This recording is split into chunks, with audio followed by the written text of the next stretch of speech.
Welcome to Galaxy channel. இன்றைக்கி நம்ம என்ன பார்க்க போகிறோம்னா அக்வேரியம் சயின்ஸ் சீரீஸில் ஃப்ரெஷ் வாட்டர் ஃபிஷ்ஷஸ் பற்றி பார்க்க போகிறோம். அதில் இன்றைக்கி செகண்ட் ஃபிஷ்ஷாக போய்சிலியா ஸ்பினாப்ஸ் அதாவது ஒயிட் மாலி ஃபிஷ் பற்றி பார்க்க போகிறோம். இந்த ஃபிஷ்ஷஸை நம்ம ஜென்ரலாக மாலி ஃபிஷ் அப்படின்னு சொல்லலாம். அதோடைய ஃபேமிலி போய்சிலிடி. இது ஒரு ஃப்ரெஷ் வாட்டர் ஃபிஷ் ஸ்பீஷியஸ் அப்படின்னு சொல்லலாம். இதோடைய பாடி டைப் பார்த்திங்கன்னா ஸ்லீக் டைப்பில் இருக்கும். அதுக்கப்புறம் இதோடைய கலர் பார்த்திங்கன்னா ஒயிட் இல்லைனா சில்வர் கலரில் கிடைக்கும். மேலும் ஃபீமேல் டிஃப்ரென்ஸ் பார்த்திங்கன்னா ஸ்டொமக் பார்ட்டில் பார்க்கும்போது ஃபீமேலுக்கு கொஞ்சம் சைஸ் பெருசாக இருக்கும். பட் மேலுக்கு பார்த்திங்கன்னா அது சைஸ் கொஞ்சம் ஃப்ளாட்டண்டாக இருக்கும். கலர் மேலுக்கு பிரைட்டாக இருக்கும், ஃபீமேலுக்கு லைட் கலரில் இருக்கும். மாலிஸ் பொறுத்த வரைக்கும் டிஃப்ரெண்ட் கலர் வெரைட்டிஸில் இந்த மாதிரி நிறைய வேரியேஷன்ஸோடு இருக்கும். அதில் கலர் வேரியேஷன் மெயினாக சொல்லலாம். ஆரஞ்சு, எல்லோ, ஒயிட்டு, பிளாக் அந்த மாதிரி நிறைய கலர்ஸில் கிடைக்கும். ஒன்றும் பிளாக் ஸ்பாட்ஸ் இல்லைனா பேச்சஸ் டிஃப்ரெண்ட்டாக நிறைய ஷேப்ஸில் இருக்கிற மாதிரி நிறைய சைஸஸில் இருக்கிற மாதிரி கிடைக்கும். வேரியஸ் ஃபின் ஷேப் டிஃப்ரெண்ட்டாக இருக்கும். அதே மாதிரி ஃபிஷ்ஷோட சைஸும் டிஃப்ரெண்ட்டாக இருக்கும். மாலி ஃபிஷ்ஷோட origin Central and South America. அதோட water temperature 75 degree Fahrenheit to 82 Fahrenheit, அதாவது 24 degree Celsius to 28 degree Celsius. pH 7.5 to 8.5 இருந்தாலே போதும். வாட்டர் பேராமீட்டர்ஸை நம்ம ஸ்டேபிளாக பார்த்துக்கிட்டாலே போதும். அதே மாதிரியே அவங்க ஸ்லைட்லி அல்கலைன் வாட்டர் தான் ப்ரிஃபர் பண்ணுவாங்க. மாலி ஃபிஷ்ஷஸ் ஜென்ரலாகவே ஆம்னிவோரஸ். அதனால் டிஃப்ரெண்ட் வெரைட்டிஸ் ஆஃப் ஃபீட்ஸ் கொடுக்கும்போது அவங்களுக்கும் ஹெல்த்தியாகவும் இருக்கும், ரொம்ப டேஸ்ட்டாகவும் இருக்கும். அதே மாதிரியே high quality of pellets flakes கொடுக்கறது ஃபிஷ்க்கு ரொம்பவே ஹெல்த்தியானதும் கூட. லைஃப் ஃபீட்ஸில் பார்த்திங்கன்னா பிளட் வார்ம்ஸு அதுக்கப்புறம் பிரைன் ஷ்ரிம்ப்ஸ்லாம் கொடுக்கறது ரொம்பவே பெட்டராக இருக்கும். பிளட் வார்ம்ஸ் பார்த்திங்கன்னா ஃப்ரைஸ்க்கும் கொடுக்கலாம், யங் அடல்ட்ஸ்க்கு கொடுக்கறது ரொம்பவே நல்லாயிருக்கும். அதே மாதிரி பிரைன் ஷ்ரிம்ப்ஸ் கொடுக்கறதும் ஃபிஷ்ஷுக்கு ரொம்ப ஹெல்த்தியாகவும் இருக்கும்.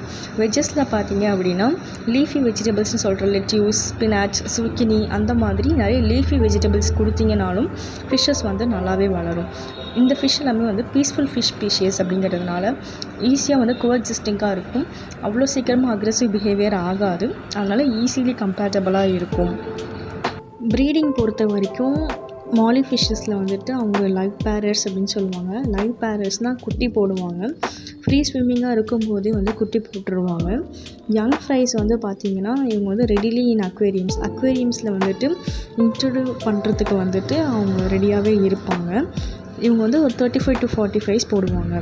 இவங்க ஜென்ரலாகவே ஆக்டிவ் ஸ்விம்மர்ஸ் அப்படிங்கிறதுனால இவங்க சோஷியல் பிஹேவியர் குரூப்ஸாக தான் இருப்பாங்க. இவங்க டேங்க் மேட்ஸோடு ஈஸியாக இன்ட்ராக்ட் ஆகிடுவாங்க. டிசீசஸ் பொறுத்த வரைக்கும் அதாவது ஒயிட் ஸ்பாட் டிசீஸ் காமனாக மாலிஸ்க்கு வரும்.